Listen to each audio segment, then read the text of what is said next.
Good evening and welcome to the City Council, Norman Utilities Authority, Norman Municipal Authority, and Norman Tax Increment Finance Authority meeting of January 9th, 2024. Madam Clerk, will you call a roll, please? Councilmember Ball, absent.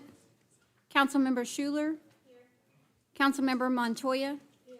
Councilmember Grant. Here. Councilmember Nash. Here. Councilmember Foreman. Absent. Absent. Councilmember Holman. Here. Councilmember Peacock. Here. Mayor Heikela. Here. We have a quorum. Would you join me in standing for the Pledge of Allegiance? I pledge allegiance to the flag of the United States of America and to the republic for which it stands, one nation, under God, indivisible, with liberty and justice for all. Thank you. First item on the agenda is the approval of minutes. Approval of City Council special session minutes of March 28th, 2023. City Council, Norman Utilities Authority, Norman Municipal Authority, and Norman Tax Increment Finance Authority minutes of May 9th and May 23rd, 2023. And City Council study session minutes of August 29th, 2023. Need a motion to approve the minutes, please? Have a motion and second. Motion on the floor is to approve the minutes. Council members, you may cast your votes. Oh.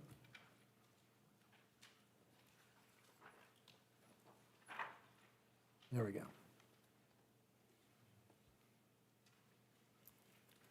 All votes have been cast and the motion to approve the minutes passes unanimously. Thank you, ma'am. Time for council announcements. Councilmember Schuler, would you like to lead? Welcome back, everyone. Happy New Year. Happy 2024. I hope everybody had a great holiday season. So kicking off this year, I don't have a bunch of announcements, just to let everybody know that budget season is coming up, and the city manager has requested that council him any items that we would like to see budgeted, or like not necessarily budgeted, but price estimated for the upcoming budget. So I've already submitted a few requests, but if anybody from Ward 2 has particular projects that they're interested in any sidewalk gaps or other kind of infrastructure things or more widespread, if you want to get those to me by the 31st so I can get those sent to the city manager. And then just want to say that everybody, I hope you stay warm over the next several days. We're getting ready to get some pretty brutally cold weather again, like we didn't have in 2021. So make sure that you're checking your faucets, your water lines, all of those things now that could potentially freeze, and that you're making preparations for that now. That's all I got. Councilmember Montoya. Good evening, Norman, Oklahoma, and Ward 3. I hope everyone had a nice holiday break. Got a moment to relax and reset and get ready for this next year. So happy New Year, everybody. Just a few things. First, I'd like to congratulate Chief King on his receiving the OG&E Safety Partner Award. Thank you and your team for such a great job.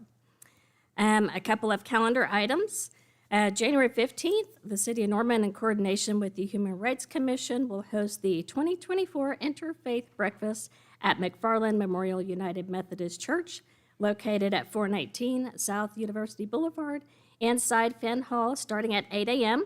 Then, January 25th, from 5:30 to 8:30, is the 48th Annual Police and Fire Chili Supper at Norman High Commons. The proceeds benefit the Christmas Story of Cleveland County. Then, we've had a little bit of weak participation in our AIM infrastructure and land use project that we have going on. So if you could please participate and provide your input for the AIM Norman by answering the monthly questions. These are located on the website at www.aimnorman.com. And this month's question is water. And echoing Councilmember Schuler, Ward 3, if you have any projects that you have that you would like for me to request, please email or call me or text me. And with that, my email address is ward3@normanok.gov. And my phone number is 405-876-3143. And those of us here with us and watching online, thank you all for being here. Councilmember Grant. Good evening, Ward 4 and City of Norman. Hope the holidays were good to you and yours. I spent my time with my family and friends, as well as taking on a project I've been wanting to do for a while, which is creating a zine, or a small booklet, if you will, of artwork and stories from those that are unhoused as juxtaposed with resources in our community. The goal of this project is to educate while tackling heavy issues like substance abuse, mental health, poverty, and crisis lines. I've learned quite a bit about the people staying at a friend's house these past couple of weeks. I've seen people share their food and snacks freely. I've seen people switch from bunk beds to floor beds so that others with disabilities do not have to struggle more than they already do. I've even heard people practicing French and learned of one man's plans to find stable and accessible work to get out of the shelter. However, I will say I was also surprised to learn that one guest, who I thought was on a fast track given the gains she had this past summer, I was surprised to find out she was still waiting for housing. I mean, shouldn't be, since we said an oversight. Section 8 is hard to come by, but she seemed like she had momentum. I hope as we continue to address homelessness holistically, we also remember that we need to incentivize the building of more interim housing, which is a type of housing that lets a person stabilize in a less chaotic environment. And we need to prioritize some more Section 8 housing, which our Norman Housing Authority has a housing navigator that any interested property owners can connect with to learn more about that program. Here are some dates and events worth noting. If you need to register or update your voter registration, you have 25 days before an election to do that. The deadline to register to vote in the February 13th election is next Friday, January 19th, and the last day to request an absentee ballot is Monday, January 29th. And you can also register online at oklahoma.gov/elections/OVP. There is a Norman Resource Fair on January 19th from 1 to 5 p.m. in the Market Hall of James Garner, the Well, at 210 South James Garner. It is a self-directed come-and-go event where attendees are invited to connect with over 50 organizations, including the City of Norman, Social Security Administration, Oklahoma Indigent Defense System, Center for Children and Families, ABLE, Legal Aid Services, Red Dirt Collective, Oklahoma Department of Human Services, Oklahoma Employment Security Commission, Department of Veteran Affairs, Thunderbird Clubhouse, Women's Resource, and so many more. Who might benefit from this event? Well, if you're someone looking to do a name change, for example, or replace an ID, you should be able to do that at this fair. Relevant agencies will distribute vouchers, which people can take to a local tag agency of their choosing to get an ID free of charge. Even if you do not have all of your documents, this would be the event to connect with resources to help you to begin that process. As was mentioned, January 15th is Martin Luther King Day. I will just say we also have a day of service with the city, and groups or individuals are encouraged to sign up for cleaning up the parks online via the city's website. But you need to do that by Thursday, January 11th. City provides all the cleanup and will even give you supplies for the trash bags, the gloves. Lastly, you could choose to pack the pantries with Red Dirt Collective, who were honored last month with the Human Rights Award. They will take pantry donations from 2 to 4 p.m. on January 15th at Norman First American United Methodist Church at 1950 Beaumont Drive.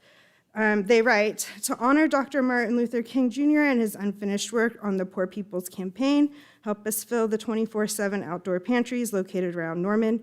Drop off donations with us or deliver directly to any of the pantries. Suggested items, feminine hygiene products, toothpaste, toothbrushes, soap, sanitizer, bar soap, shampoo, Band-Aids, toilet paper, fresh fruit and vegetables, bagged baby carrots, canned food, other shelf-stable foods like powdered milk, cereal, packaged snacks. Thank you. Councilmember Nash? No announcements this week, thank you. Councilmember Holman? Thank you all for being here.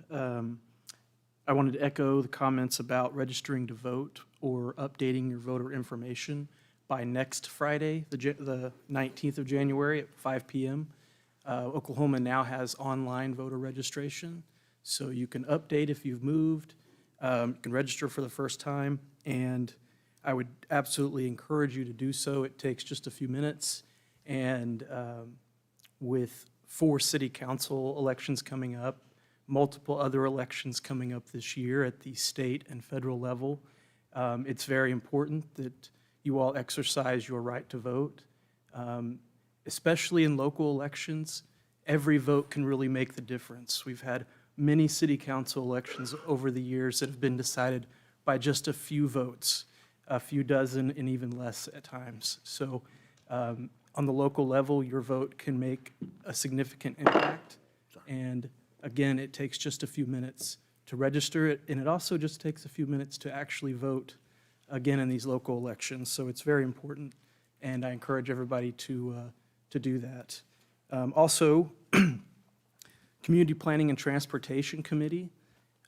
Every month, we get an update from city staff about the public transit system, about the budget, about ridership, about projects that are ongoing, about future plans. We ask questions and have a discussion. So if that is a subject that's of interest to you, I would encourage you to tune in the 4th Thursday of every month at 4 p.m. here at City Hall. It is streamed live, and you're also welcome to attend in person. If you have any comments or questions, concerns, suggestions about the public transit system, I definitely encourage you to send them to myself or your council member, and we'll make sure that in that committee we discuss and get answers for you. And then we also discuss other transportation projects in the city of Norman, like road construction. Many people see different road construction projects happening around the city throughout the year, and in this committee, we get updates from city staff about the progress of those projects and future plans. Some of the things we talked about recently were the issue of 4-way stops. A lot of people have asked and discussed on social media about certain 4-way stops being added, certain 4-way stops being eliminated and becoming 2-way stops, most notably over here at Akers and Jones. And so city staff was prepared and kind enough to give us a detailed presentation last month about their process for how they determine doing those type of changes in the city of Norman. We've talked about road diets recently, and then future plans to address all the sidewalk gaps in Norman, specifically ADA deficient areas that still may exist where there's a curb and not a ramp, and where there may be gaps in the sidewalk that make it difficult. So if those things are of interest to you, again, please tune into the Community Planning and Transportation Committee every month where we talk about those things. Also wanted to note that back in August, we had a 2-hour-long discussion in a public meeting with the police department about crime data in Norman, about enforcement, about homelessness, about a variety of things that the police department deals with on a daily basis. And I've asked the chief if we can do a follow-up for basically a review of the entire year of 2023, where we can discuss the crime statistics for the city of Norman, how that compares to other places, what the police department is seeing in as far as changes, what their plans are moving forward with the coming year, and things like that. So they've indicated to me that probably in February is when they would be able to do that. So stay tuned for that discussion that'll be coming up again. And then also wanted to mention, as others have, that it will be projected to be below zero for at least a day or two next week. And so Food and Shelter for Friends, I know, has made a post today about needing blankets and jackets and sleeping bags and anything that you have that you might be able to donate. That's a place that you can take it, and they'll make sure that the people that need it are getting it. So I would just encourage you, if you have friends, family, if you have pets, anything like that, keep all of that in mind, that it's definitely going to be way too cold to be outside next week and probably for the next few weeks and month or so as we really enter the winter parts of our area. So Anyway, I'm glad to be back. I'm really excited about the opportunities ahead for Norman this coming year. Also wanted to give a quick shout out to the fire department for giving me a tour of the new fire truck that we got. It was parked out front before the meeting. And they let us, Councilmember Schuler and I, take a ride around in it. We didn't drive it, unfortunately.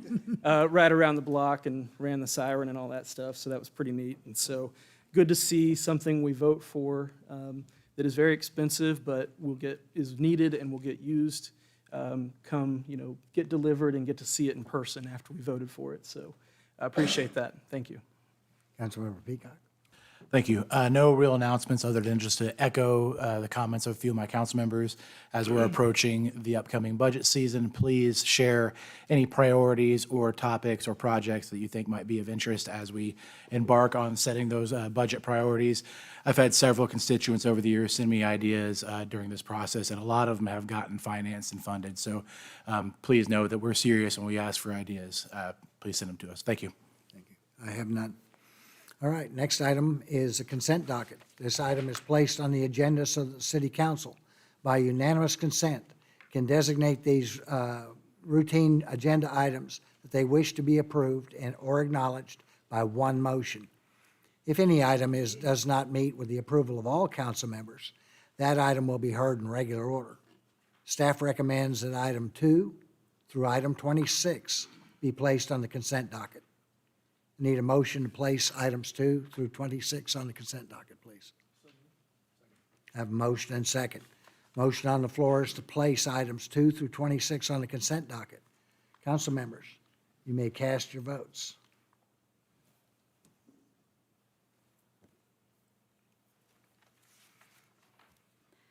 All votes have been cast, and the motion to place items 2 through 26 on the consent docket passes unanimously. Thank you, ma'am. I'll entertain a motion to approve the consent docket. I have a motion and second. Are there any comments from council regarding any item on the consent docket? Hearing none, the motion on the floor is to approve the consent docket. Council members, you may cast your votes. Maybe. There. Yay, cast your votes. All votes have been cast, and the motion to approve items 2 through 26 on the consent docket passes unanimously. Thank you, ma'am. Item number 27, a resolution amending the Norman 2025 Land Use and Transportation Plan to remove located at the southwest corner of Indian Hills Road and 12th Avenue Northeast from country residential designation and place it in a commercial designation and remove the same from Special Planning Area 6. I'll entertain a motion to adopt or reject the resolution. Is there a second? Thank you. Is there a representative of the applicant here? Hello, Sean. There is. Thank you, Mayor, and I'll try to be fairly brief tonight if I can. Thank you, Sean Reader, representing the applicant. With me is Anthony Henley with Traffic Toll Engineers, Gunner Joyce and Libby Smith. We are in far north Norman on this one tonight. This is at the intersection of Indian Hills Road and 12th Avenue Northeast. Basically right up there by really unincorporated county, the Belmar addition, the golf course you can see right here, just off to the upper left of the sites, and then some unincorporated county area up in here. A number of large neighborhood subdivisions have occurred in really relatively recent times, just north of this proposal, and that's part of why this is being brought tonight. So this is a straight zoning request. It's called Rural Commercial District is what we're bringing tonight. You don't see a lot of these. There's several of them out in East Norman. I was looking at this today to find the ones that maybe you could think of, Alameda and 72nd. That corner, as Alameda flares up into the road, 2 or 3 of those parcels are rural commercial. There's a couple others up in farther northeast Norman, up Stella Road, that area, and a couple other areas. So it is a district we have. It's sort of intended to be a less intense district of rural commercial, and fitting with the rural areas of Norman. So this would fit that, and what we're proposing tonight, you see in the yellow outlines, the yellow outlines is the total tract, and as we normally do on preliminary plats, we have to show you the entire parcel. We can't just pick and choose parts of it, so we have to show you the whole thing. And I should have started by telling you, I am talking through items 27 through 32 tonight.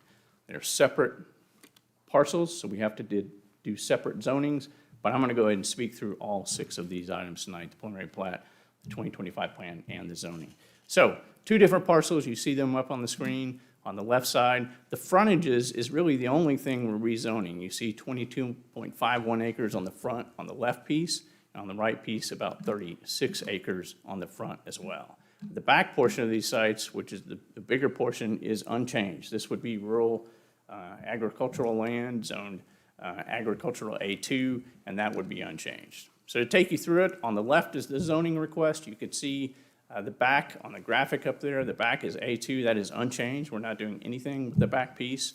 And the frontage is the only thing we're rezoning to rural commercial district. Now, I will tell you in the historical pieces of these tracts, this is the 3rd time we've brought a zoning forward on these tracts. The first 2 times, it didn't get past pre-development meeting because we had a large turnout of protesters the first 2 times. And I never know what the motivations of protesters are, but I will tell you the first 2 times, this was a much more intense proposal. These were large neighborhoods with intense single-family streets and lots and everything around it. And the frontage was C1 and C2 commercial districts, which is far more intense commercial districts than what we're showing you tonight. This one has no protest tonight and made it all the way through the process with unanimous planning commission as well, without any protests. I don't know if that's why, but that would be my guess, that this one is just a far less intense proposal than what was originally proposed by 2 different applicants in prior times. So I would think that's why. On the right is the 2025 request. Again, no change on the use parameters of the back end of it. It would just be the country residential on the front. And there is a special planning district here. It's called the community separator. We would ask for that to be removed so that the commercial can go into place on the frontage of Indian Hills Road. To show you a little more, this is the rural commercial district. Again, you probably haven't really ever seen one of these brought before. They're not brought very often, but it is a district in the ordinance, in the books. And you can kind of see the uses there. Automobile service station, bank, farm feed store, firewood sales, hardware store, grocery, a restaurant, office buildings, plant nursery. You can kind of get a flavor then of what this is really about on a rural commercial setting and where these would fit. I didn't put it on the screen here, but also important is that no building can be over 35,000 square feet. So we can't have large, huge, big boxes. Walmarts would not go here, anything of that nature. And we can't go over 35 feet in height. So again, it's really a limit on the intensity of these rural commercial districts. This is the closer in look. This is the west tract or the left tract. Indian Hills across the top piece of it. The total tract is about 94 acres. About 70 acres of it is below the green line there, unchanged in zoning and no proposed uses put on that tract. We have to show you the whole thing. We have to present it, but there's no changes planned for that. The frontage piece, as you see at the top, is the change, the rural commercial pieces where we would intend for individual commercial uses to go across there. And as the staff notes, the ordinance says the CR zoning district is meant to be the predominant commercial district in rural Norman. CR is also meant to be located at the intersection of improved section line roads, and this subject property is indeed located at the intersection of section line roads. So it's really fitting with the ordinance. The WQPZ zone you see there is in the red hatch. That is the protective device that we have for Lake Thunderbird that filters the water and has to be untouched. So we can't touch that piece. We can't do anything in the red. We can't mow it. We can't clear it. We can't do anything with it. And that is really kind of set aside land that we are fully honoring. In this case, we haven't asked for any revisions to the WQPZ here. So that would be untouched. You see the parcels at the top would be the commercial. On the east tract, really the same thing. You can see again the south part of this tract left unchanged as A2 and the rural commercial tracts across the top. So that's kind of the summary. This is the preliminary plat. Again, just a large lot on the backside and the individual commercial tracts across the top. It's a little closer look in at the top. basically showing you commercial buildings across the frontage with parking lots associated with them. Fairly minimal development. We haven't even really shown the full build-out of these tracks. It's meant to be really relatively minor build-out.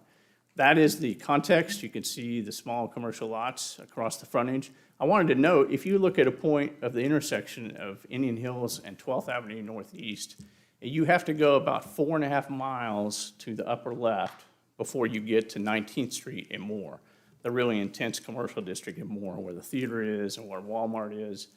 That's about 4.5 miles away, pretty far. And so what we hope, of course, is that all of these homes, and there's more just off the screen here, there's additional homes that will all be within a mile or two of this district, will come down and shop at our stores at this location in Norman. And so you get the sales taxes from that, and you can collect some of those things from, take it away from the Moore district.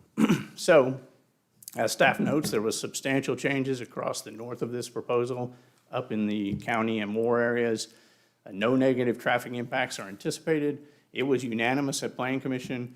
No protest appeared, none have been filed, and Greenbelt Commission forwarded this also with no comments as well. So with that, I'm happy to answer any questions you have, and I thank you for your consideration. Any questions from council? Okay, Councilmember Beacon. Could you go back to the slide that shows the blown-up site map with the WQPZ on there? That one would work fine, actually. My question really was the two detention ponds that you have shown up here just adjacent to the WQPZ. Are those Yeah. piped into a storm sewer, or do they actually outflow into the channel itself? I believe, I'll pull Anthony up here to answer more specifically, but I believe they would outflow into the drainage areas. There is no, I don't believe there's a stormwater system subgrade up in this area, but do you want to answer more closely on that, Anthony? Good evening, Anthony Hamlin with Crapton Associates. So to answer your question, they would drain directly into the creek. Okay. Have there been any studies done to see what the impact of that is going to be? Yes, upon the preliminary plat, we have to submit a preliminary drainage report, which has been reviewed by staff. And so, yes. Okay. Thank you. Councilmember Grant. Similar line of thinking with the detention ponds. When we spoke about this, we talked about Properties Owner Association. Yes. Handling the maintenance of this. Yes. Didn't see language for it in the presentation, but my question related to that is it both lots are the same association, or will there be two associations? Good question, Councilmember Grant. I don't know that's been decided. Typically, if it's a same developer situation, typically we would do one POA, Property Owners Association. But you could do two different ones. Let me mention too, and I think we talked about this when we met, WQBZ zones require us to put a covenant of record so that Mr. Sturts and staff has the ability to make sure that they're in enforcement capacity as well, and the neighborhood can enforce it as well. But that covenant says all those things about how we can't clear the land, and we can't mow it, we can't do those things. And that is a covenant of record required. We won't be allowed to file the final plat until we show them that covenant and file it of record with it, which also requires a POA to maintain it. Right. Thank you. You're welcome. Councilmember Holman. Okay, thank you. The drainage part, so this WQPZ, the channel that WQPZ protects, that drains into further south into the Little River, and then the Little River being the main tributary into Lake Thunderbird. So that WQPZ acting as a extra buffer between this development and the Little River, is that the way I understand? Yeah, let's talk about WQPZs. We haven't talked a lot about them in a while. And I certainly encourage staff to correct me if I'm wrong, but I was here when they were adopted a long time ago. And WQPZs are called Water Quality Protection Zones, is what it stands for. And they were intended to be an additional buffer. For instance, we have floodplains, FEMA floodplains, and FEMA mandates floodplains and monitors those and limits construction in floodplains. This goes beyond floodplains. In the development community, we kind of call it a local floodplain. You're a floodplain, more or less. It was an additional measure. It was an overlay zoning district, basically put upon all of the Norman area that drained into Lake Thunderbird. And what it says is that we can't build there, we can't construct there, and it literally says we can't even mow it, we can't clear any trees from it. And it was really something that is intended to be a natural filter. Another word for them was stream buffering, stream corridor buffers, and it was intended to be a no-touch zone so that everything could drain into it. Now, over the years, we have on many developments asked for them to be modified. And an engineer can do that if they could show that there's no impact. One example of that, I remember probably the most significant one we modified one time was where El Huevo restaurant is on Tecumseh Road. There's and Press and Plow, that is a WQBZ zone. And we significantly modified that WQBZ zone, and that has to have significant engineering to it. But the choice to the developer is either re-engineer it at substantial engineering cost or leave it alone. And in this case, we've completely left it alone and left it in its natural condition so that it can filter those waters naturally. Well, and it's about a mile in a straight line from the start of the Little River to where the back of these would be. So it seems like there would be enough protection zone in there to buffer. But your detention ponds, they're dry, and is that the way I understand it? I believe so. Are these dry or are they wet? Or would they, The big one, the east track is wet. okay. Okay. And would it This be, one. would it have some natural vegetation around it, or like as a filter, or would it be mowed all the way to the edge? Okay, so the detention ponds themselves would act as filters before they get into the next step, and then, okay. Correct. And as Anthony said, just for the record, they act as sediment basins too because it drains in there and then it's held.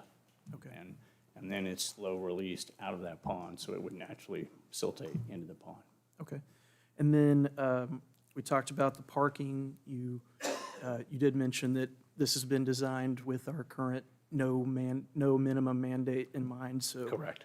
this project is designed based on the amount of parking the developer believes they need. Correct. Okay. And then the community separator portion. So we discussed, my recollection of it was serving as a buffer zone and a protection zone basically for the Little River between Norman and Moore, in the Norman city limits up to Indian Hill, but between Franklin and Indian Hill being an area where development density is limited to protect the main tributary of Lake Thunderbird. Yeah. And so the part that's asking to be removed, you mentioned when I asked, is just the section that this development is on? Yeah, Or is the probably- entire property? We're okay with just the frontage being removed, but I don't know if the staff's opinion is that the request is for the whole thing. I think we're fine with just the frontage being removed from that community separator. That's really all we've planned for in this development. That's the only thing proposed to be developed. That's the only part of the development that is to be changed. I would definitely like to keep the rest of it in and limit it to just this area. Like I said, I believe the intent of it is to let future councils and future development know that this area needs to be carefully considered when we do development around it because of the current impairment of Lake Thunderbird and the Little River being the primary tributary into it. So Okay. that's where it seems where most of the pollution impacting the lake comes from that. And I'd be happy to stipulate Little that River. is the request. And so, okay, I appreciate that. And you mentioned this being it is a primary corridor, 12th Avenue or Sooner Road, and it looks like all the development on the north side of the road, it is developed with the golf course and then some industrial stuff and then a bit of a neighborhood and then a cemetery, so it doesn't look like there is any other opportunity for commercial in this area, actually, No. from what I can tell. Correct. Okay. And then the last question is about the turnpike. And so the drawings or concept layouts that we've seen show it going through this area, through Indian Hill Road, and discussion about whether Indian Hill Road is going to be a frontage road or if it's just being built on top of it. I'm not sure. What is the plan for this developer, if we approve this, would they be waiting until the turnpike is finalized or to see if it is actually happening through here or not? Yeah, I think that would be probably the goal. The depth of these are about 500 feet. And so if the turnpike comes through, we accept the risk that that won't allow these to happen likely. It depends on where it goes, though. If the turnpike goes north of Indian Hills or south or straddles it, then it might leave enough room of the rural commercial to be fronting the turnpike, as the frontage roads would be. So it really depends on exactly where that turnpike's going to go in dimensional locations as to this development. But we understand the risk that if the turnpike goes in, it may knock out this development completely. It may allow for a minor sliver of this development to still work as frontage to that turnpike. It may allow for the whole development to work as frontage. So, but we accept that risk and understand it. Okay, thank you. Any more questions? All right. Madam Clerk, are there any speakers signed up? Yes, Mayor. Evan I have no comment. and Bill Waterhouse. Mr. Bill Waterhouse? And none? Those are they. All right. The motion on the floor is to adopt the resolution. Council members, you may cast your votes.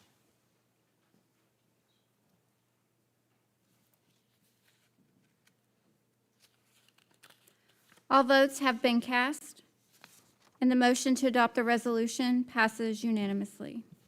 Okay, item number 28, an ordinance, this is to do also with 27.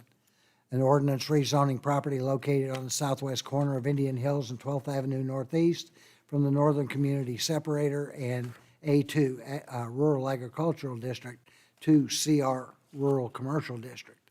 I'll entertain a motion to adopt or reject the ordinance on second reading, section by section. I have a motion and a second. This is a companion item to the previous item. Any further questions from council? Hearing none. Any further public comments? Evan? Okay. Motion on the floor is to adopt the ordinance on second reading. Council members, you may cast your votes.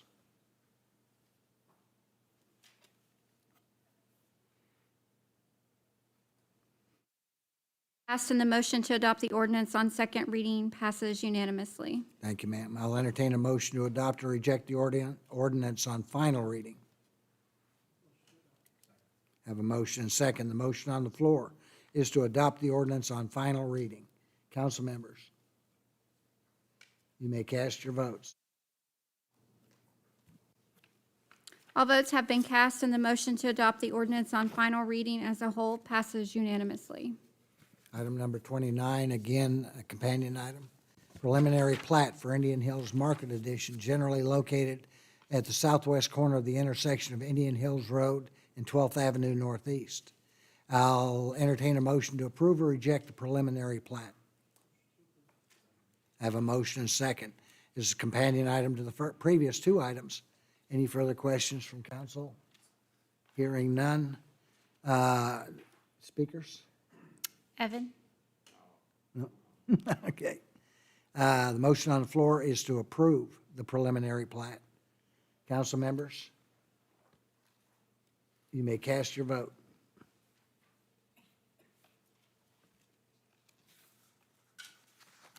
All votes have been cast, and the motion to approve the preliminary plat passes unanimously. Say that twice. I know.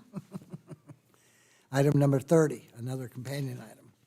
A resolution amending the Norman 2025 Land Use and Transportation Plan to remove property located from the southeast corner of Indian Hills Road and 12th Avenue Northeast from country residential designation and place it in commercial designation.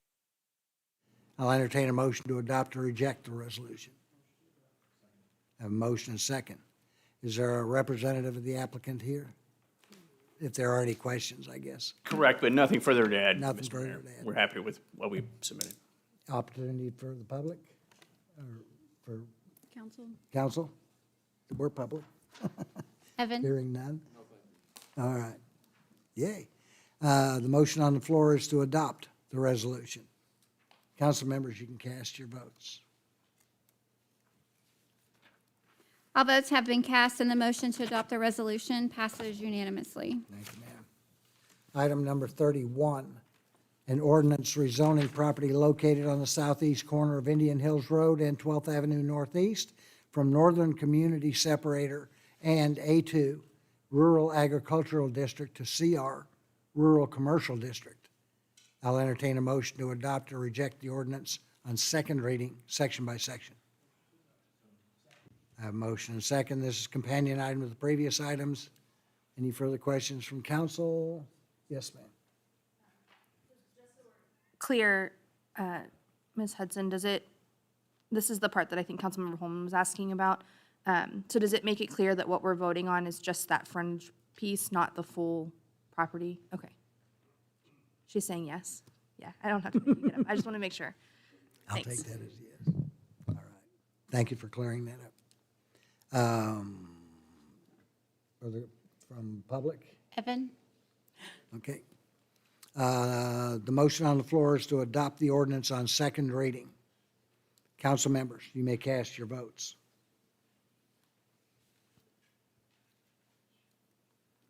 All votes have been cast, and the motion to adopt the ordinance on second reading passes unanimously. Thank you, ma'am. I'll entertain a motion to adopt or reject the ordinance on final reading.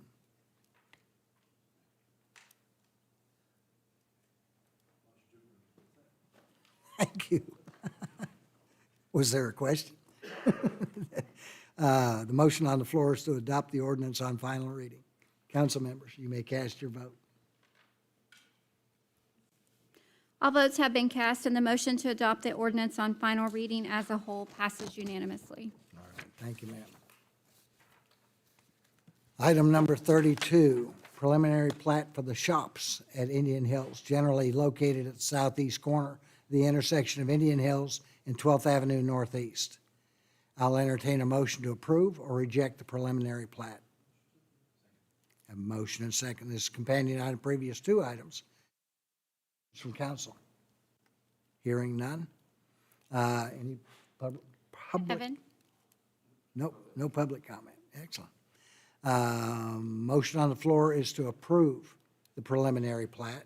Council members, you may cast your vote. All votes have been cast, and the motion to approve the preliminary plat passes unanimously. Thank you. Thank you, sir. Moving to item 33, a resolution amending the Norman 2025 Land Use and Transportation Plan to remove a 10-acre portion of the property from low-density residential designation and place it in a commercial designation, and remove portions totaling 20 acres from future urban service and place it in a current urban service area for property located on the northwest corner of 36th Avenue Northwest and Franklin Road. I'll entertain a motion to adopt or reject the resolution. I have a motion and a second. Is there a representative of the applicant here? Yes, good evening, Mayor, Council. Happy New Year. Good to be back in front of you. Gunnar Joyce with Rieger Law Group, and on behalf of the developer, we got Richard McCown here. So this is a PUD, a very substantial PUD, and the name has changed, but a lot of the area stays the same. The name of the project, Bridgeview at Carrington Addition. Here is the location where we're at. We're in between Indian Hills Road and Franklin, and then sandwiched between 36th and 48th. The outline in yellow is the current boundary of the 2010 PUD, and the outline in blue are two 10-acre tracts that have now been acquired by the ownership group and are being brought into this development. So we've got three votes tonight. The first will be the 2025 vote, then the PUD zoning, and last the preliminary plat. The current zoning, as you can see, outlined again in yellow, is PUD, and these two pieces are A2, agricultural. Those would be rezoned within this PUD. The first use on the north is going to be residential lots, and the one on the south will be a commercial corner to match up the commercial corner you see south of Franklin Road This development ownership group owns all three corners here on Franklin and 36, so this will be a very cohesive development that functions on three sides and really complements and utilizes Ruby Grant Park, which is the other intersection corner. As far as 2025, the request tonight is to bring the two new areas that are outlined in blue into the current urban service area. The remainder of the PUD is already in that current urban service area.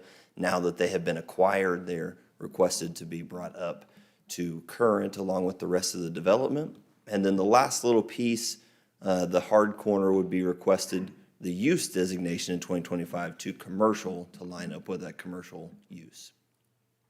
Here is the preliminary site plan. So overall, it's a 370-acre project. And again, the main two pieces being brought in are the 10 acres right up here shown as residential lots. We'll zoom in a second. And then the 10-acre hard corner down here shown as more commercial uses. So this is the 2010 site plan. And at the time, obviously, it was 20 acres less, so it was about 350 acres. And even at the time, in 2010, it was a pretty substantial commitment to open space. And you can see the green space called out. It's about 69 acres, a lot of active usable open space. In 2010, essentially the plan was commercial along Indian Hills. And as you work down, there's allowances for multifamily and then a school site. And then the remainder is essentially R1 single-family lots, small lots down to the south, and then there was assisted living that butted up against 36th Avenue.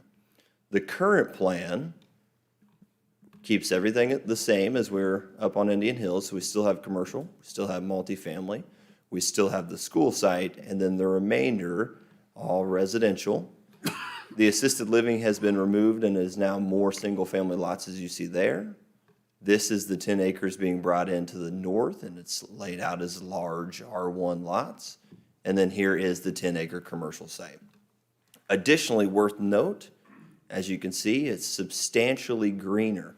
So even in 2010, when you had quite a bit of green commitment, now there is 96 acres of green active open space. It'll be filled with amenities, and it would be a disservice for me to talk about it, so I'll hand it to Richard in a second to give you the exciting details of that open space. Here's a zoning exhibit that'll walk you through exactly what I just said, but it's 29 acres of commercial, just shy of 20 multifamily, a 14-acre school site, the remainder being basically R1 single family. Large lots are the bulk of it, with small lots down here to the south. Just to zoom in on the 20 acres brought in through this rezoning, this is the 10 acres that's going to be the single-family lots. It's about 21 single-family lots shown there. And this is the commercial site that's down on the hard corner. Once again, the last item that you'll vote on tonight is the preliminary plat. So this is the preliminary plat piece that encapsulates everything we just walked through. As a quick summary before I hand it to Richard, this is in context, and again, it's an update to bring in essentially 20 more acres of property. One little wrinkle, as we've done with almost every PUD we bring to you, ADUs are now allowed throughout the entire site. Back in 2010, it was very cutting edge. Richard had 50 ADUs allowed to be sprinkled through the site, but with new development practices, we've taken out that 50 limitation, and now it's ADUs allowed, one per lot. And then finally, unanimous planning commission approval. And I will note, because it's rare that we get such praising comments, but they're in the staff report, but a lot of the planning commissioners really took time to commend the project. Many said they thought it was an excellent use, and Commissioner McClure even said he would love to live in this neighborhood. So all that is great to kind of commend the developer one last time on the layout. And with that, Richard, please come up and tell them about the exciting project. Thank you, Gunner. Richard McCown, 4409 Cannon Drive. I could talk about this project for hours. I love this. Obviously, I've been working on it for a long time, but I'm not going to do that. Many of you have met with us one-on-one and talked about it. But a couple of the highlights. We've learned a lot over the last really 22 2 years working on greenbelt-driven neighborhoods throughout central Oklahoma. And I love living in Norman because we're a research community. We're a research institution. And we're still working with Dr. Reed Kaufman. He's now teaching at Kent State. I've been on the phone with him today and yesterday. And today we were on the phone with an architect from Sweden and one from the Netherlands. And it's so exciting. And they're excited about what we're doing. And they're excited that, we're doing this kind of development here in the Great Plains. And Carrington neighborhood across the street has really been one of our learning laboratories. It's where we built our very first rain garden, and then we built it again, and then we built it again, because it just kept failing. And we've learned so much over these last 20 plus years, but especially when we got involved with Dr. Kaufman and Dr. Dutnell and Dr. Nairn, and we just started doing research after research. And what we really have learned is the green belts are doing some magical things for our stormwater quality. But what really is amazing, and we didn't set out to do this, but it worked, had no idea it was going to happen, we've created a place where people are comfortable turning their 8-year-olds loose. I don't know why that's the magic age, but they just seem to go running around willy-nilly with fishing poles and, exploring and being in the neighborhoods. Part of it is we put in 4-foot fences that you can see through on every single one of these lots that backs up to a greenbelt. And most of the houses that get built in central Oklahoma these days, most of the bedrooms are on the ground floor. Mostly we've got lots of windows across the back. And so you can see out through your backyard, through that social fence, onto this green network of alleyways and common areas. And not only can you see what's immediately behind your house, but your range of vision, you can see what's behind this house over here and that one. And so everyone's keeping an eye on the kids. The other thing is people in automobiles can't get to them, whether it's the scary guy or your neighbor in a hurry to get to soccer practice. Those kids are safe back there. And they're going to get muddy, and they might get some ticks, but really it's an amazing place. And we're really excited about what this piece of land has already built into it. There's quite a bit of defined stream channel in the kind of the east half of this, and we're leaving all of that in place. We walked through it. We've done an inventory of the plant life that's there. There's quite a bit of native trees, and we're just like, we're going to leave it alone, and we just literally have one street cutting across it, paralleling 36th Avenue over toward the east edge to get to this new 20 acres we've added. But we're really leaving that quite undisturbed. As you get to the western portion of this land is not as flat as this table right here, but it's almost as flat. It has less than 1 foot of fall per 100 feet. You can't see that kind of fall, and water won't really move.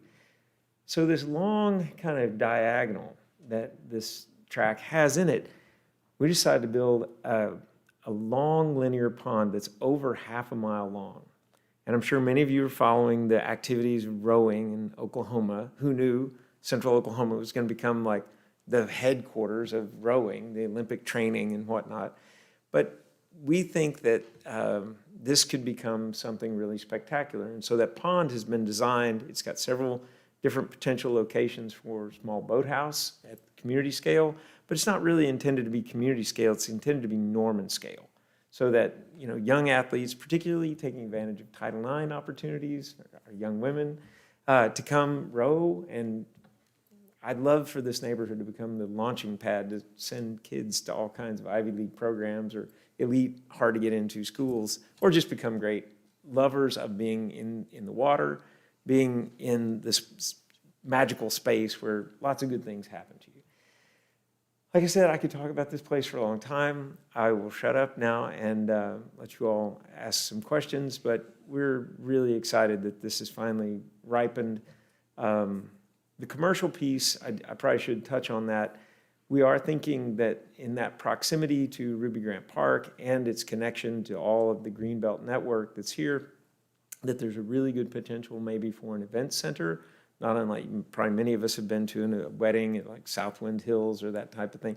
We think that might be a potential use here that we're hoping to explore and take advantage of all the woods that are already there and to just nurture them just a little bit to create some real photo opportunities for, wedding day events and things like that. So with that said, I'm happy to answer any questions, as I'm sure is Gunnar. Councilmember Schuler? Yeah, so when you say rowing, that perks my ears up because I was a Division I rowing athlete at the University of Central Florida, and I rowed in high school. I've also coached at the Division I level and collegiate and masters. So I got a couple of questions just about that. I think it's exciting, but I'm wondering about the feasibility. Just knowing what the rowing community looks like and how large bodies of water need to be to do really full-scale programs. So have you consulted anybody in the rowing field about what they would need to do something like this? Not to that level of detail. Okay. I have spent some time, I was asked to look at some housing around the Oklahoma River and have gotten to know a handful of those guys, and we weren't ever quite able to get them the housing at the price they wanted to pay. And then I'm friends with Kenny Adams that rows down in Arbor Lake, I believe, and we've talked a bit about it, but at the very high level. It's interesting when you see a map like this that's a mile tall and a mile wide, that canal looks really narrow, but it's actually not nearly as narrow as it looks. It's quite the scale issue. It's about 70 feet wide at the water surface, if I'm remembering right. But it may need to be wider than that. Yeah, so a single is roughly 25 feet long. And so if you're thinking about like spinning and turning on the bottoms and the tops of that, just giving enough movement and also for like sight lines and just like traffic and how the pattern is going to flow around. I mean, we can talk about this, I guess, I offline. think I found my coach for my rowing. This is great. But like, and to give you some full scale too, that like an 8-person rowing shell, which is the largest one, is almost 60 feet long. And so like, we're definitely not going to get something that is that large, but if you're thinking smaller boats, like that could potentially be something that could be workable. And I'll, just for reference, that the like Olympic length of like a race course is 2,000 meters. Yeah. So 1,600 meters is a mile for anybody who's trying to do those conversions. So it's just over a mile. It's about a mile and a quarter. Okay. But like, you're not going to get anything like that. But I like the possibility of like this kind of recruiting and getting people kind of interested in the sport. I mean, OU has a women's rowing program. There's a lot of activity, like you said, on the Oklahoma River with the Boathouse District and all through MAP. So I think that it's a really exciting idea. But you might need to kind of dig Adjust into it to really get it refined. Yeah. Yeah. So I appreciate the feedback. It does have some larger loops at each end, and we would have made it longer, but you'll notice another diagonal cutting across. It's a serious pipeline. Yeah. The other thing that I'm thinking about too is with a small body of water, just thinking about like how people are coaching and what kind of coaching boats they have. So like those are typically motorized and wakes and movement. And so like that causes a lot of displacement of water and can be challenging for the rowing shells to navigate. So there just might be some things to think about. But I could also get really excited about. I'm glad you're bringing all this up. And one thing that we accomplished with this, it way over detains the amount of water that it has, or the amount of detention needed to be accomplished. And we could increase the water surface area just simply by raising up the water level and letting it spread wider across the bank. So thank you. So anyway, if I, obviously with my rowing background and my family rows and my mom owns a single. And so, this is something that would be really cool to have in your backyard. You can just kind of get your boat out and do some exercise and some things. So I think it's really exciting to have unique things like this in community. So I do applaud you for that. And so we can talk more about all the Thank specifics. you. I will follow back. Thanks. It's like living on a golf course where you can just walk. So, Councilmember Grant?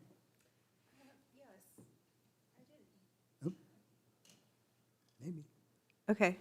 I didn't hear it in the presentation, but the school that would be going in, it's not a Norman Public School, So right? that's correct.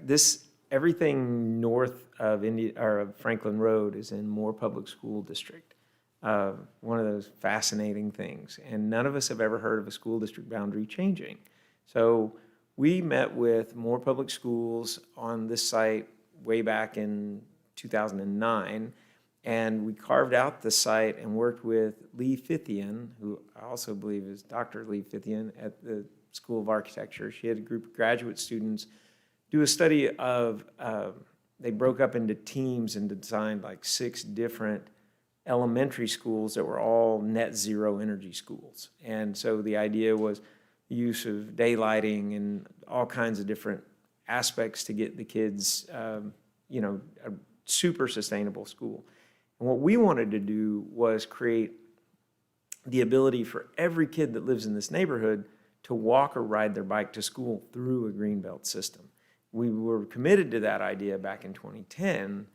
We've learned a lot since 2010. And so when we got a chance to redraw it, we really applied everything that we have learned. And now it's every single one of these home sites has the ability to get to a greenbelt system and get the kids to school with crossing only 1 or 2 streets. So, yeah, definitely an elementary school.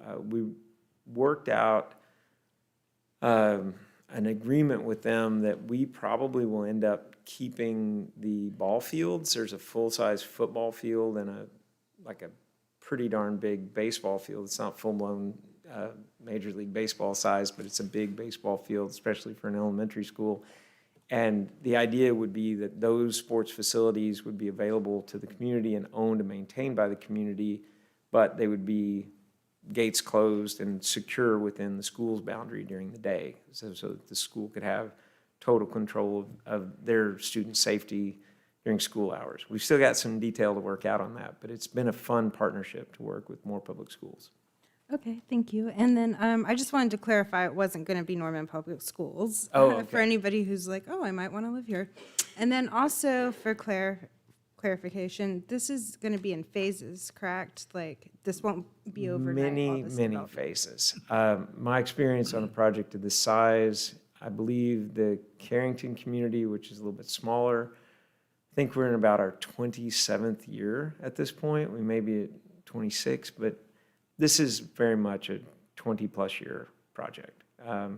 These things just take a really long time to build out. Okay, thank you. Sure, thank you. Madam Clerk, are there any members of the audience? Evans? Oh, they're not? Oh, I'm sorry, sir. Councilmember Holman? 96 acres of green space. What's the total percent of open space, I guess, of the whole thing? Calculated that. Do you have it in there? As far as dedicated open space, it's about 25, maybe 26% of the whole property. And then again, there's going to be green space, open space requirements on each lot. So right now, what you see, every lot's just white, but you will have to have a percentage, and they change based on the use. But it's 26 completely as platted open space, and then there'll be more open space on each individual lot. Okay. And then the 19 acres of multifamily, is that all in the northern half? Is that the way I understand it? Right. Let me get back to that. So it's that green space right here. I believe there's allowable uses for some vertical mixed use in the commercial. So you can have, if the market dries for that. And again, we're butting up against turnpike issues again right there on Indian Hills. So where that goes and what that looks like. But there's allowances for those commercial buildings to be multifamily. I would definitely encourage that if it's possible to. We need all the housing we can get, so if it's above storefronts over there, that'd be great. About the turnpike, same question I had to the previous applicant, being along Indian Hill Road. You're prepared, I assume, for if that comes through the top of your development, how that would impact the overall project? I have been trying to convince the Department of Transportation for the last 5 years to not build that turnpike on Indian Hills Road and to do it as maybe a 5-lane boulevard, not unlike Northwest Expressway. I guess it's more of a 7-lane boulevard, but something more reasonable. And you couldn't believe, we thought we had it worked out with them, and it was quite shock when their plan just became public 6 weeks after our last conversation about the Indian Hills Road interchange. And Costco, all these things we've been working on for years and years. But at this particular location, what we have learned is they're pretty much planning on being on the north side and not coming through here, primarily because what's built immediately next to us, there's quite a bit of communication stuff. They've got a little bit more room to work over there, which the same land group has a tract of land in Oklahoma City right in that alignment. So we're going to get a haircut one way or the other.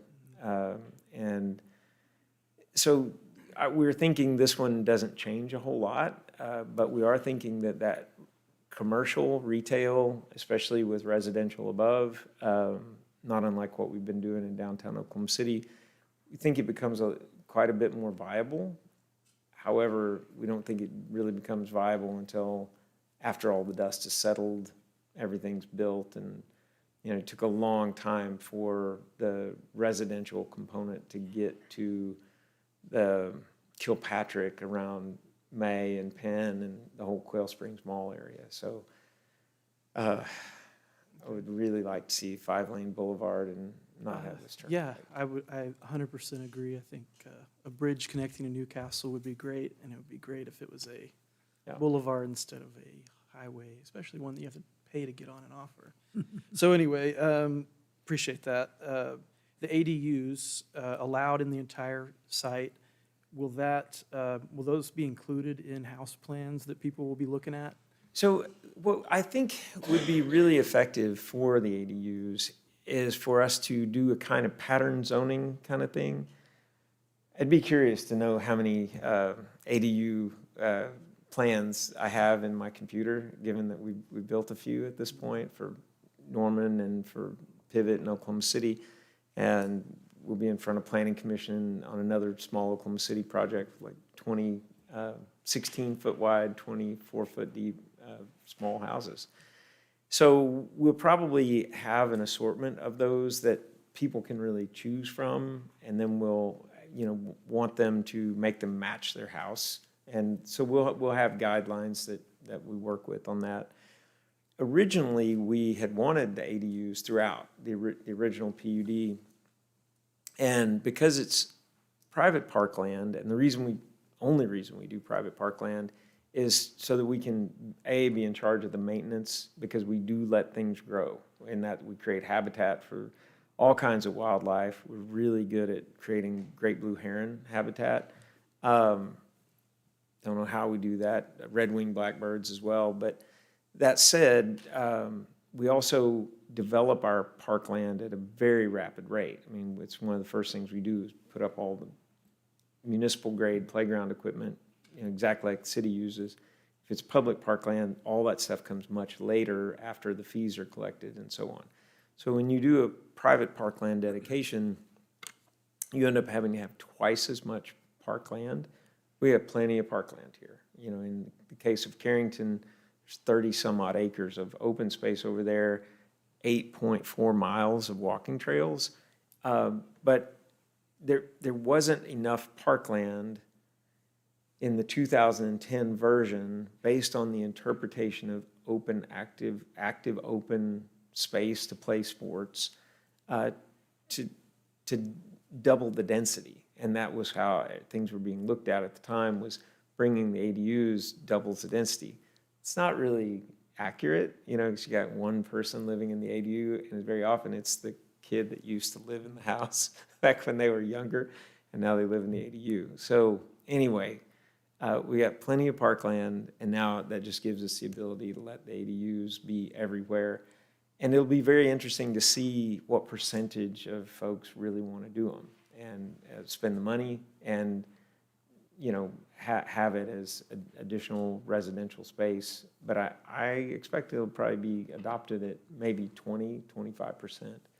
But And then, I know you've done this in your other neighborhoods, your housing plans promoting front porches.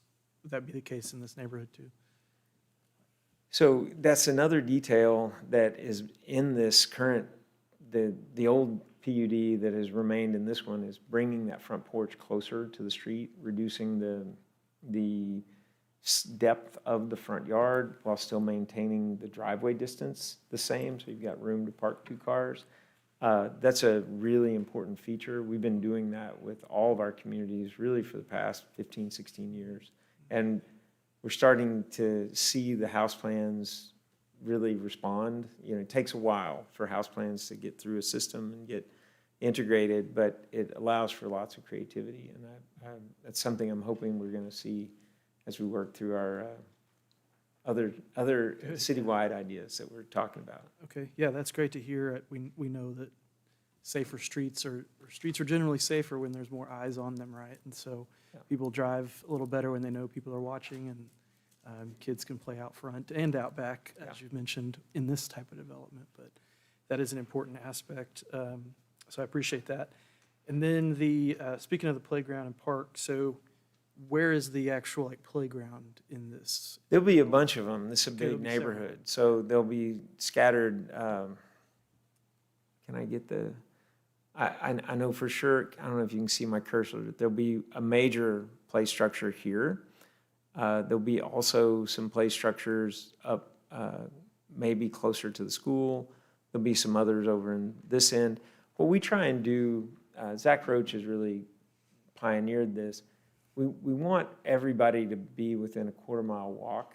And so if you imagine, a radius, this one will take at least 3, maybe 4 different circles to get, good play structures in places that kids can get to them easily.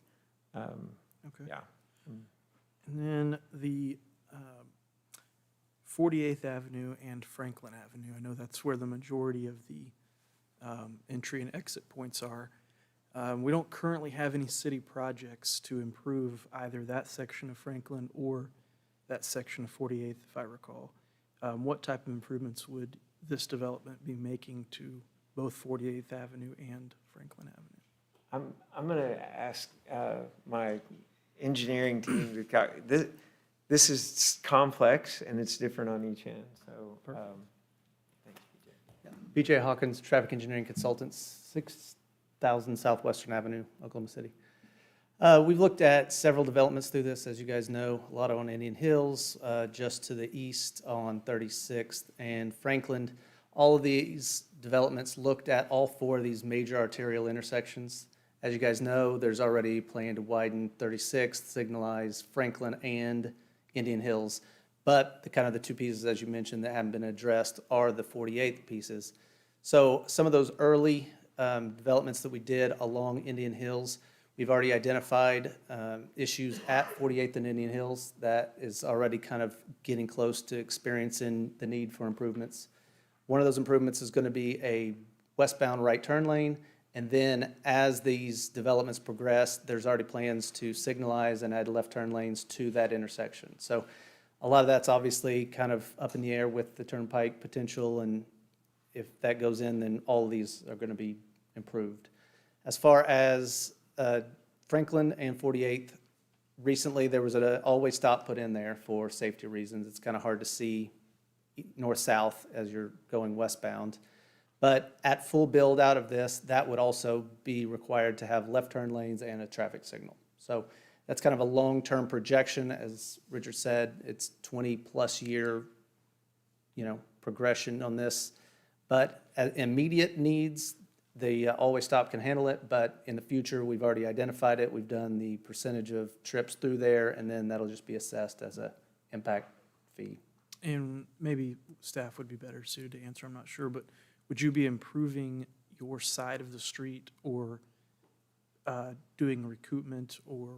They don't typically do those half-street improvements anymore. It's Yeah, just, we don't encourage it. yeah, you know what happens with that. So it just kind of goes more as a impact fee, just based on the number of trips that the development's adding to it, and then identified improvements, which, like I said, all four of these main arterial intersections will have some sort of impact fee associated from this development.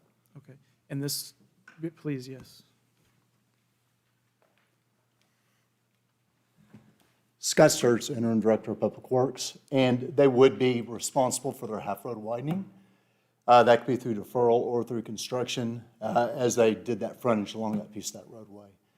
In this case, we'd probably be looking at probably a 3-lane section, maybe a 4-lane section, depending on what all the final TIA looks like on that.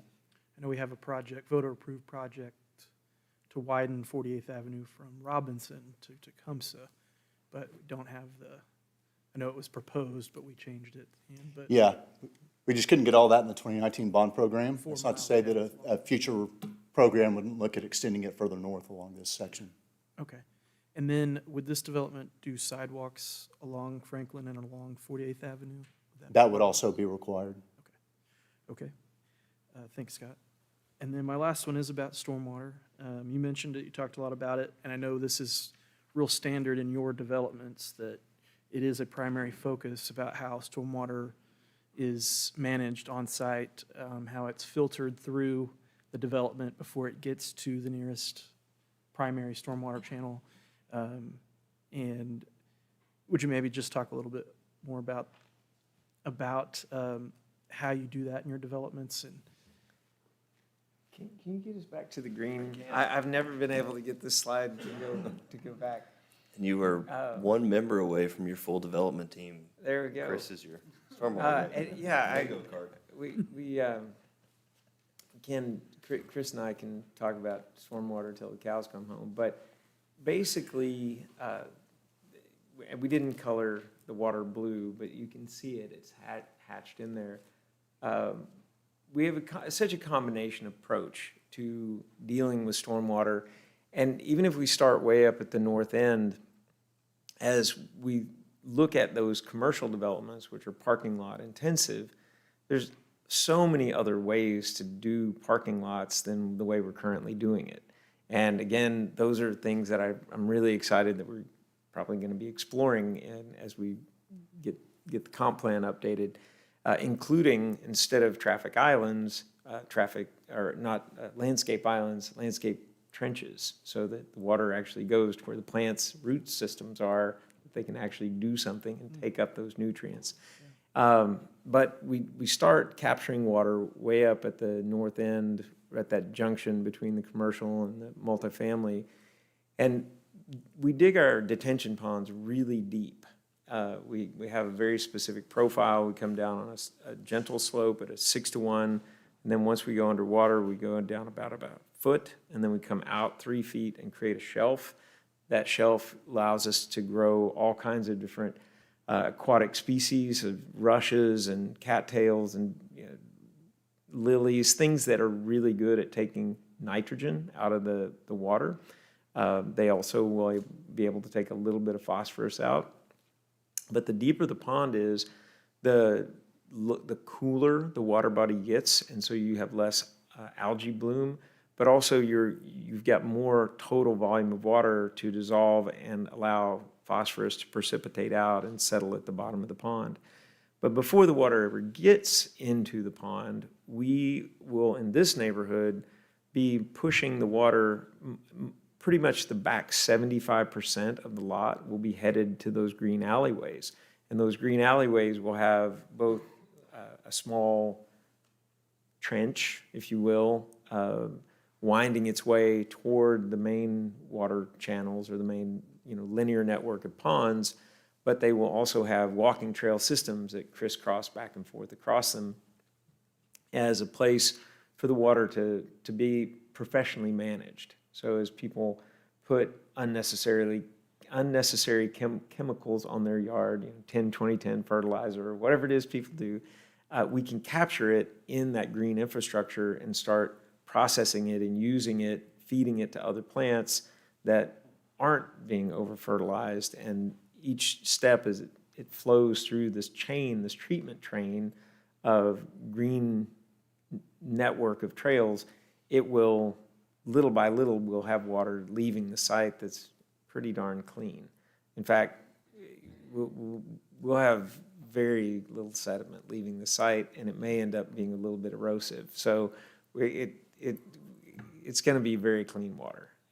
Good news is it's coming on to us across the street, so we'll be managing it again in a natural system, a project you guys saw at Franklin Woods a couple weeks back, maybe last month. So anyway, I don't know if that's enough detail for the moment on stormwater, but we want to bring everything we've learned to bear and then also use this as a place to learn new things. Well, like I mentioned before, we have to kind of manage stormwater, Norman, parcel by parcel. And development like this that takes that into account to the extent that you do is really important. So I appreciate you giving us some further details about that. Okay. That's all I have. Thanks. Councilmember Peacock, did you have a question? No. Any further questions from council? All right, the motion on the floor is to adopt. Couple comments real quick. Oh, go ahead, Evan. Evan Dunn, 1400 Garfield Avenue. I would approve this. I like the plan. I know Richard is a progressive thinker. I just have a couple recommendations. Food foresting and sprint tracks. Thank you, Evan. All right.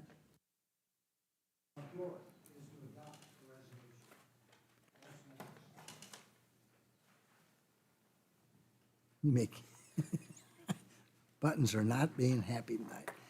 Council members, you may cast your vote.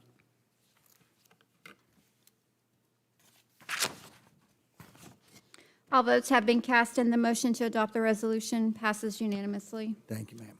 Item number 34, an ordinance rezoning property located east of 48th Avenue east of 48th Avenue Northwest, south of Indian Hills Road, north of Franklin Road, and west of 36th Avenue Northwest from A2, Rural Agricultural District and PUD Planned Unit Development District, to PUD Planned Unit Development District. I'll entertain a motion to adopt or reject the ordinance on second reading, section by section. I have a motion and second. This is a companion item to the previous item. Are there any further comments from council regarding this item? Hearing none. Any further public comments? Evan? Thank you, sir. The motion on the floor is to adopt the ordinance on second reading. Council members, you may cast your vote. All votes have been cast, and the motion to adopt the ordinance on second reading passes unanimously. Thank you, ma'am. I'll entertain a motion to adopt or reject the ordinance on final reading. And motion and second. The motion on the floor is to adopt the ordinance on final reading. Council members, you may cast your votes. All votes have been cast, and the motion to adopt the ordinance on final reading as a whole unanimously. Item number 35, preliminary plat for Bridgeview at Carrington Edition, generally located between 36th Avenue Northwest and 48th Avenue Northwest and Franklin Road and Indian Hills Road. I'll entertain a motion to approve or reject the preliminary plat. A motion and second. This is a companion item to the previous two items. Are there any further questions from council? Hearing none. Any further questions from the? Evan? Got it. The motion on the floor is to approve the preliminary plat. Council members, you may cast your vote. Sorry. All votes have been cast, and the motion to approve the preliminary plat passes unanimously. Thank you, ma'am. Thank you, guys. Item number 36, an ordinance rezoning property located at 463 Elm Avenue from R1 Single Family Dwelling District to SPUD, Simple Planned Unit Development District. I'll entertain a motion to adopt or reject the ordinance on second reading, section by section. Have a motion and second. Is there a representative of the applicant here? Oh, Mark.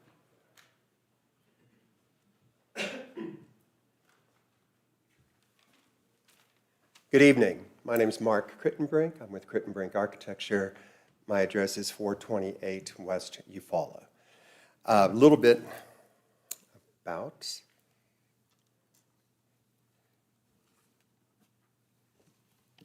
probably going the wrong way here. Actually practiced this today. So here's the area, the existing zoning. You can see that we're in single family that was rezoned a few years ago. There is our subject again with the existing land use is all residential. You've got the church parking lot behind it. This is the property. It's a single-family house on the left and then a garage apartment on the right. This is 463 Elm. There's another shot. That's looking north up Elm, across the street, and that's looking south on Elm. And again, there's the area that we notified all the neighborhood within that vicinity. And so here we are. So Ryan Dotson is the owner of this property. He called me probably sometime back in August, I would say, and said, I'm looking at this property. Would you meet me there? So I did. That was on a Friday. I met him on Saturday. And he said, what can we do here? Well, it's an 85-foot wide lot that's 158 feet deep. As you know, single family, you have to have 50 feet wide for each single family house. And I said, well, you can go as it is and build a really large single family house here, and you just have to, maintain meet the city requirements. There's no neighborhood review. I said, however, that's been done. I mean, this is my neighborhood as well. So, I said, that's been done, and it's a little scary because it's out of context with the neighborhood. People are concerned it could turn into a rooming house or it could turn into a sorority house. I said, so another consideration would be to divide the lot into two 42.5 wide lots by 158 feet deep with a spud. And then you could do two residences that would be more, I think, consistent with the neighborhood in terms of streetscape, proportion of housing, just the way it lays out. So at that time, we thought, okay, we'll keep the existing house and we'll add on to it, and we'll tear down the garage apartment and build a house over there, do the two houses. The following Wednesday, I met Lee Hall on site, and I asked her, I said, here's what we're looking at. We can do the big single-family thing, or we can do a spud, and we can divide it into two smaller lots, smaller houses. And she actually said, well, I would encourage you to do the latter, because I think the duplicate houses there create a better vibe for the neighborhood, more consistent with the streetscape. So I would encourage you to do that. I would just ask that you keep me in touch, or keep in touch with me. And so we did. We examined the house, the existing house on the north side, and it was just really sad. It was structurally unsound. Walls were caving, floors were rotted, a knob and tube wiring, floor furnace and whatnot, and it didn't seem valid to try to keep it. And so the decision was made to tear both down and go with two new houses. Again, I called Lee and I said, here's what we're thinking. And she said, okay, well, I understand if it's old and whatnot. And so she said, go ahead and move forward. So we did. We developed this site that you see here. You can see it's served by a central drive. There's on the left-hand side is a 4-bedroom house. On the right-hand side is a 3-bedroom house. It has 2 carports in the rear, and it has 4 parking spaces in the rear. One of the things we did then before we came before the Planning Commission, there's no opportunity in a SPUD for the neighborhoods to come forward and voice their concern. So I sent everybody in the protest area a letter, come by the office, and we'll walk you through the process. And we did. We had about 8 neighbors that were there, walked them through. They were pleased with it. They liked it.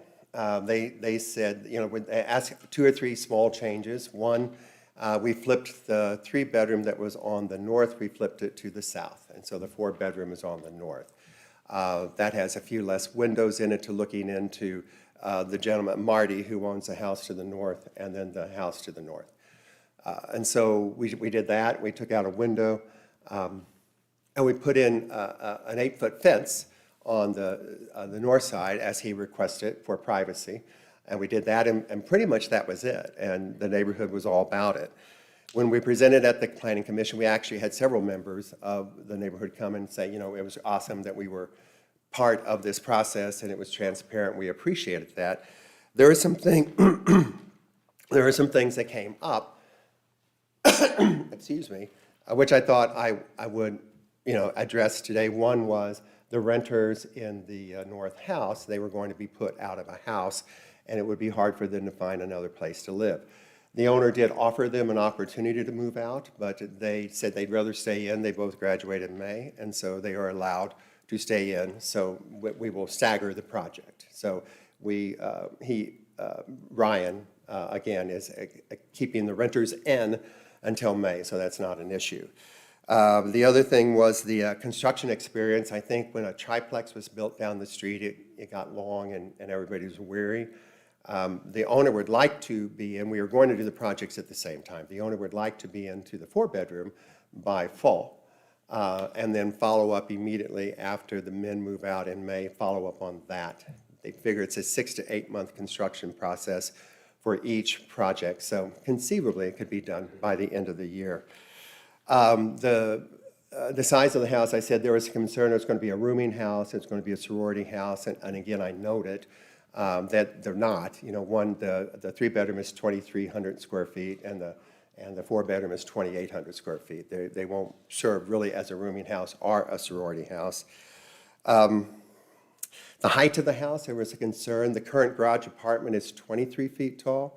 The new 2-story component is 27 feet tall, so it's 4 feet taller. However, shorter than many of the 2-story houses that are on that block in the adjacent area. The lot size, there is concern that it's, we're making up these lot sizes. So at 42.5 by 158, we're at 6,700 square feet. Okay, so I live on the corner of Park and Eufaula, and my lot is 7,000 square feet. It's 25-foot lot increments, and then I'm 140 feet deep. But across the way, that same lot, which is 75 feet wide, has been divided into 2 lots. So you have one at 4,100 and one at 6,300. And I say that because that's the core area. It's not like cookie cutter, every lot is the same size. They vary, they're really all over the page. And so I feel that we're in that compliance. We had 3 letters of protest at the Planning Commission. After that meeting, I sent both of them all 3 of them, here's a set of plans, here's what it looks like, here's what we're wanting to do. 2 of those, they were comfortable with that. You do have 1 letter of protest from Mary Jo Bookman. I have spent quite a bit of time on the last day or day and a half on the phone with Mary Jo. Her issues were, I think she has a non-complying structure. She has, like this, it's a house and it's got a garage apartment. She would prefer that it hadn't been changed to R1 because it restricts her over what she'd like to do. But her concern was that, parking, that the parking's in back, why can't it be in front, like the triplex? And I said, well, the triplex generated a lot of change, and so we can't have parking in front, and there's no parking on the street, which is why we put it in the back with the central drive. Trees, she was concerned the neighbor had a tree that was leaning over her property, and there was some damage, and so she asked that we keep the trees away, and then she wants to keep her chain link fence, which I said we certainly can. We don't, typically I would think where we're doing on 80 feet on the south side, we're doing a 6-foot wood fence, coming 80 feet from what would be the southeast corner, coming down that side to the side of the house. And so we'll keep the chain link fence, and that was really what she had that was her concern. We tried to gear these houses towards being historical. There's a front porch, as we want in these historical neighborhoods. It runs across the whole front. It's a central drive that services both lots, which is also you see evident in this neighborhood. The residential style, it's kind of a shotgun house. They're about 25 feet wide, so not incredibly wide. And I'll just take you through what we have there. Again, you see the site plan. This is I think this is the 4-bedroom. There's the first floor. You can see the stairs coming up, and then a porch in the back. You see the porch across the front. Second floor. That's a residential. You see the streetscape, the side elevations, and the rear elevation. On the other house, it's the first floor is almost identical. It's a 3-bedroom, so there's only 2 bedrooms upstairs, so it's not quite as massive. Again, the elevations and what they would look like. This is what if you're looking like from a streetscape. So we have a variety of materials. We have metal siding on, metal roofing on the lower slope pitches, and then composition shingles on the steeper slope. We have a combination of hardy board siding, horizontal and vertical. And then, separated, divided like windows. And you can see there's similarities between the two, but they are actually quite different. And then that's what the streetscape would look like as you drive by. On the left, again, is a 4-bedroom house, and on the right is a 3-bedroom house. Again, you see the front porches that run the entire width of the house. They're 8 feet deep, 9 feet deep. Lots of sunlight coming in, historical architecture, things that'll blend in with the neighborhood. We're not showing landscaping here, but there would be landscaping. And that's what I have. I'd be happy to answer any questions. Councilmember Grant?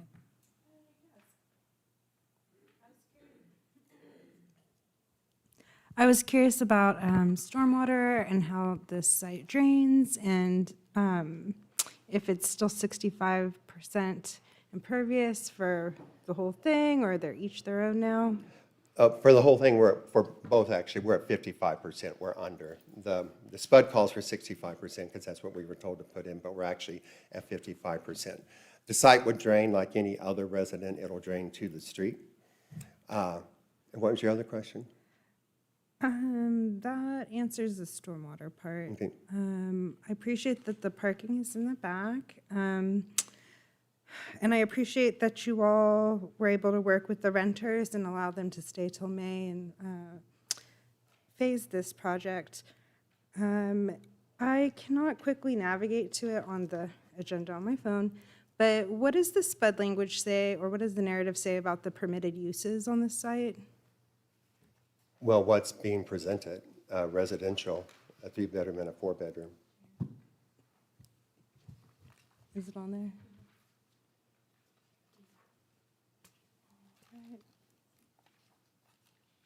So short-term rentals will be allowed? Well, not for this couple. They're the couple, they're from Dallas. A 3-bedroom will be their house. Like a lot of people, they like having a house in Norman, so they will come to and from.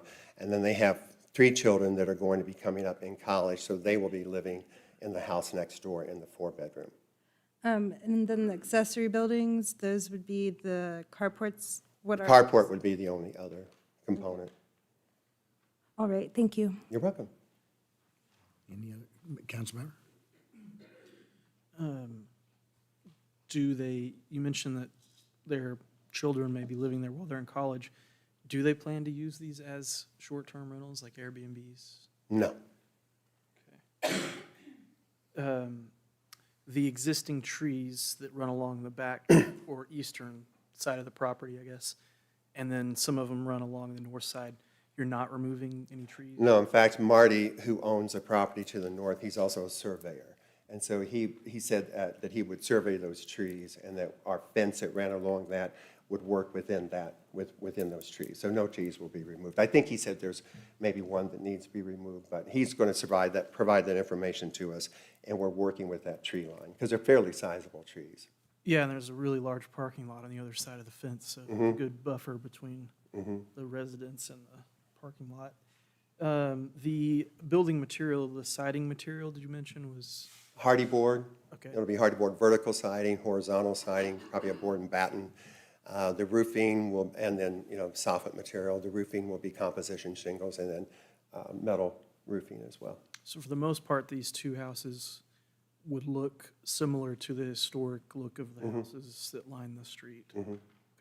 In fact, we purposely, if you drive down Elm Street, there's lots of things on Elm Street alone, not College or Lahoma, that are reflected here. The architectural style, the porches, the center drive, the building materials and whatnot. The owner wants to be a good neighbor and wants to fit in, and so that's what we're trying to do here. Perfect, thank you. Any other questions from council? Yes, ma'am. So just to, I guess, pick on the short-term rentals a little bit more, it is included as a permitted use in the SPUD language. So if the applicant isn't planning to use it, then are you amenable to it being removed and just having the detached single-family dwelling and accessory buildings as allowable uses?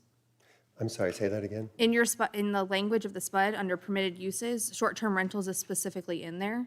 So you're saying that they don't intend to use it that way? So if that's true, would you be amenable to removing short-term rentals from? I would have to run that by the owner. I can make that decision for them. And they're not here, they're out of the country.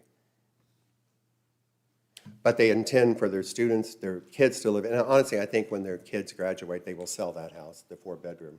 And then they want to maintain the 3-bedroom for them. Yeah, I understand what the intended use is, but this is what is allowable. So like when we say yes to a SPUD, what is in there is essentially the law. So just, just to clarify that it's in here, so it would be a potential allowable use. That's all.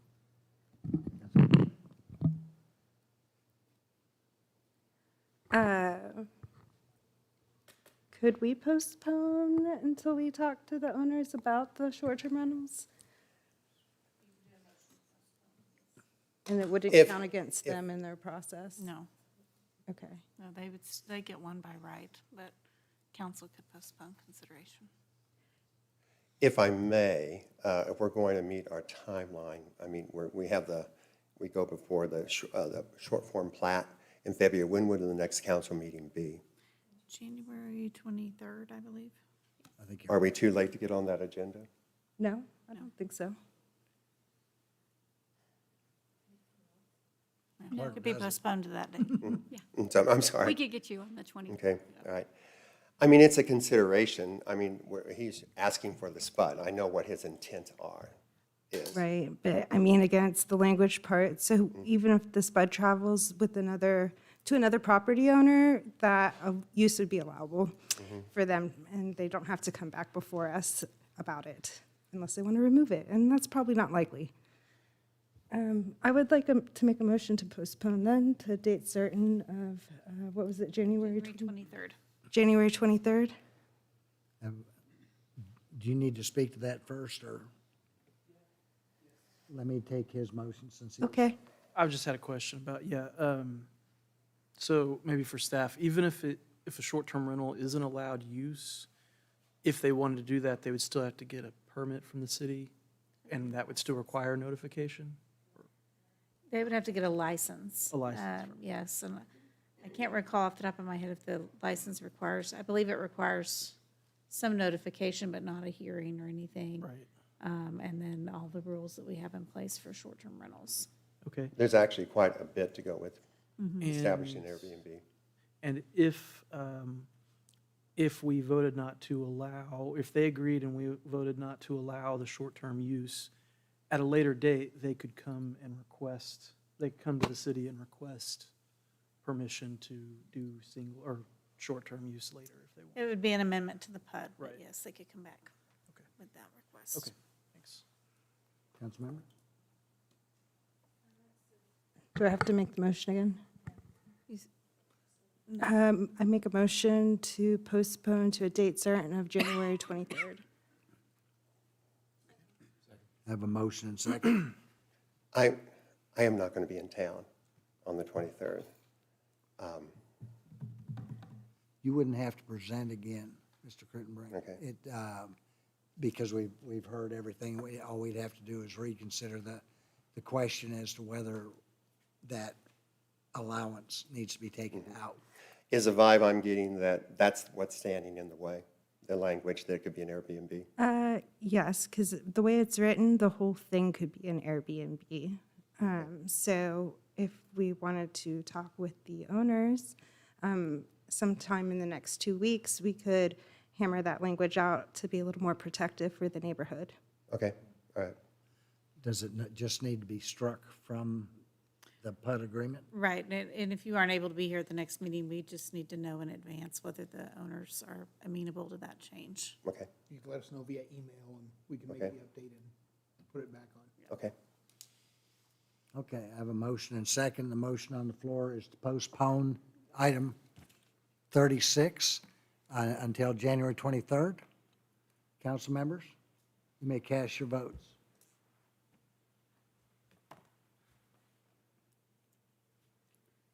All votes have been cast, and the motion to postpone this item to January 23rd passes unanimously.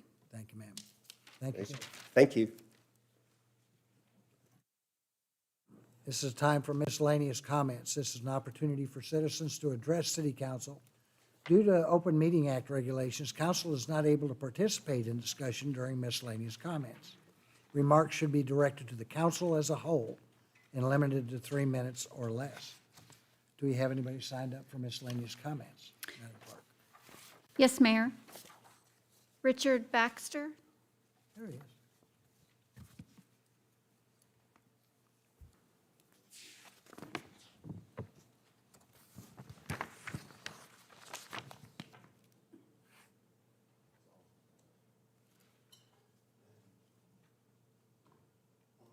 The video. Good evening. Good evening. You can respond or no? Okay. All right. So I've been here before. You know the introduction. You know he's waiting on it. You know what's coming. My name is Baxter, founder of nonprofit organization Racism Stinks, the one with the skunk. I want to start off with a joke. You know what's coming. Okay, so we're all music lovers in our own respective right? We can nod at least. Pile. Yeah, we're all music lovers.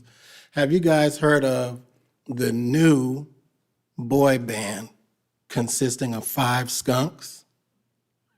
The Backstreet Boys? Come on now, give me something. All right, there we go. So the talking points, I know Dave Chappelle, but the talking points, I want to talk about, I want to give some shout outs. We hosted the race last year. I haven't been here since last November.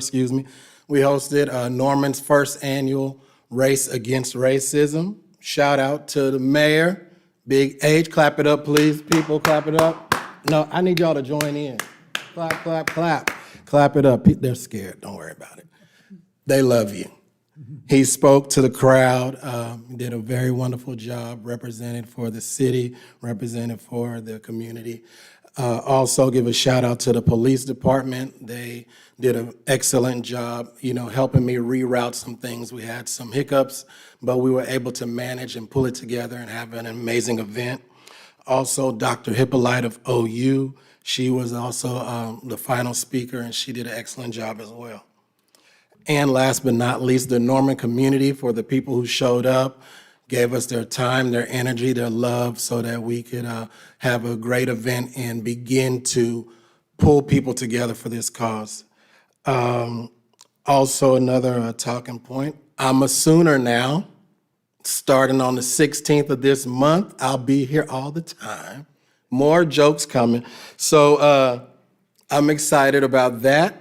I'm excited to join the Citizens Police Academy, and events coming up. The 16th of this month, also the day I'm starting school, is the National Day of Racial Healing. It was started by the W.K. Kellogg Foundation, 2017. And what Racism Stinks is doing in recognition of that will be held on the 20th at the public library.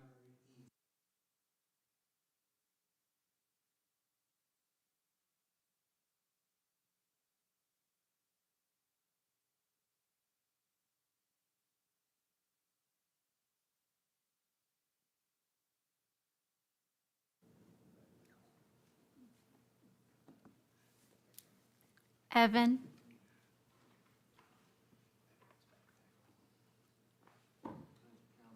Mayor, staff, audience.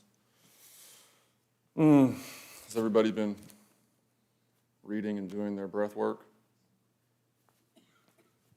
Good. Evan Dunn, 1400 Garfield Avenue. so much to say. You know, I've been learning a lot. I signed up for, and you know, Richard, thank you for bringing some levity to the evening. I signed up for a channel called The Great Courses. You might have heard of it. They put together entire classes that are college level. They're taught by professors. And have every subject, you know, Greek history, the Peloponnesian Wars, thermodynamics, understanding gravity, you know, the Crusades, all of these different, you know, subjects that I would have loved to have taken in college. I didn't want to pay $5,000 though to study it. You can do that for just $7.99 a month. What a time to be alive, in which from the comfort of your own home, you can get that transformative knowledge. There's a lot of the classes are about the history of Christianity, the polytheistic religions that preceded it. It would be so easy to cut out a couple apostrophes and put them around that word God. Might preempt an ACLU lawsuit. Who knows? There's a lot of things that we could do that could preempt lawsuits.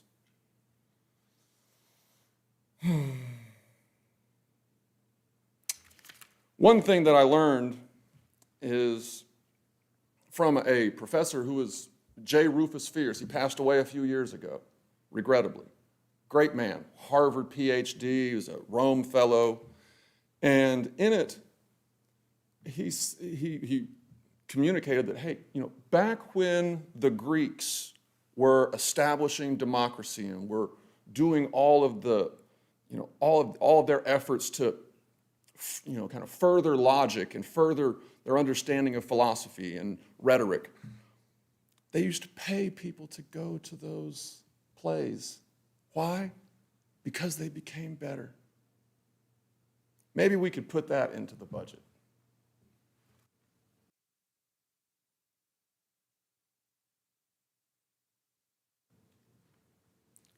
Bill Waterhouse. Chelsea Gravel.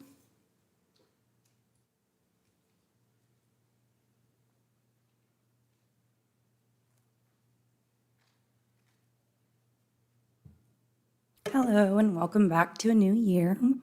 I'm Chelsea Gravel, Ward 4, and I'd like to thank our downtown businesses in the community for working so hard together to help our town stay safe.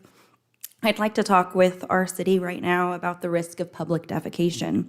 Public defecation poses several risks in our community, and there are several businesses downtown that are having to clean this up every single day, right behind their businesses.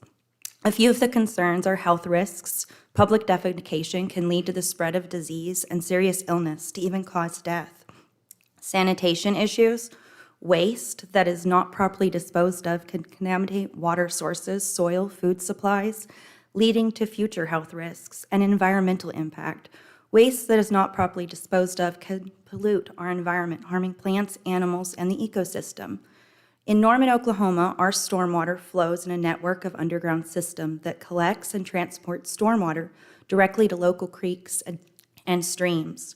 Stormwater runoff is not treated like wastewater and can carry pollutions and pollutants directly into waterways. I don't think that our city understands that our businesses are cleaning the pollutants with bleach. Bleach is running into our drains, into our water, where we don't even want grass clippings into our stormwater. We really care about the city and the community around us and the health of everything.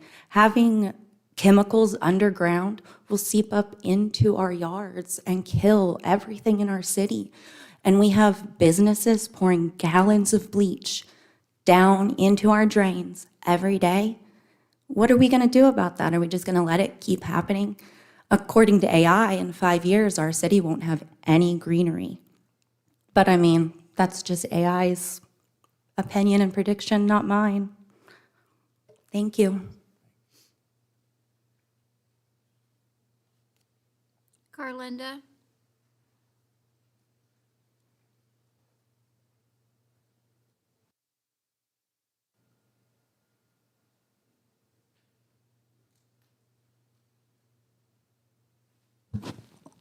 Carlinda Gravel, Ward 4, Council, Mayor, thank you for your time this evening. I want to start off by mentioning Nonito Hernandez. He asked me to bring that to council this evening. He's the gentleman that was fired from a friend's house for bringing to the attention of the community a person who was committing crimes in our city. He's still looking for a job. His email is nonitohernandez56@gmail.com. If anybody knows of a job, he got fired before Christmas and he's still out of work. The second thing I'd like to bring to your attention is watching the study session January 2nd, 2024, as we consider a new consideration for the Opportunity Knocks program discussed at the study session.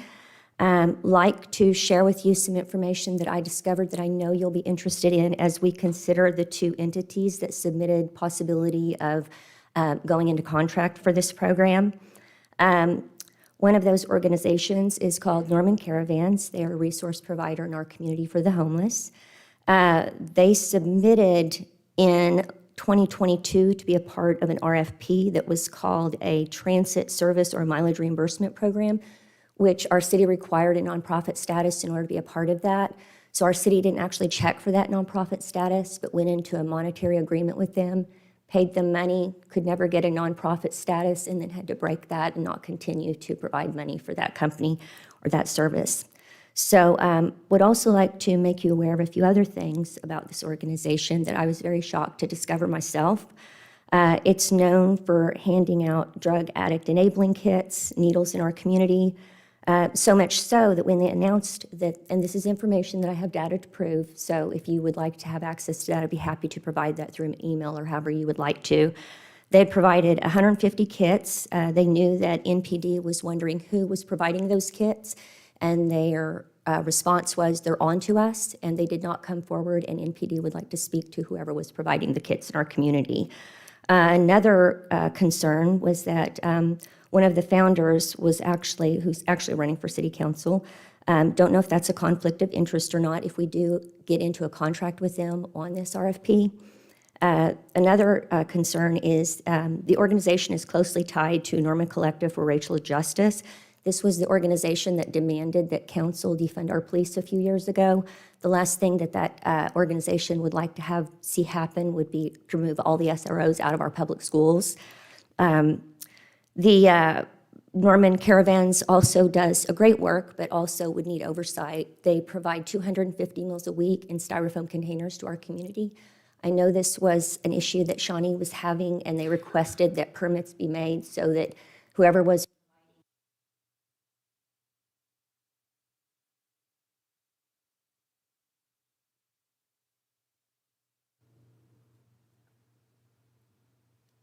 That's all. That's all. Council, we are adjourned. Thank you. I'll be back in a minute.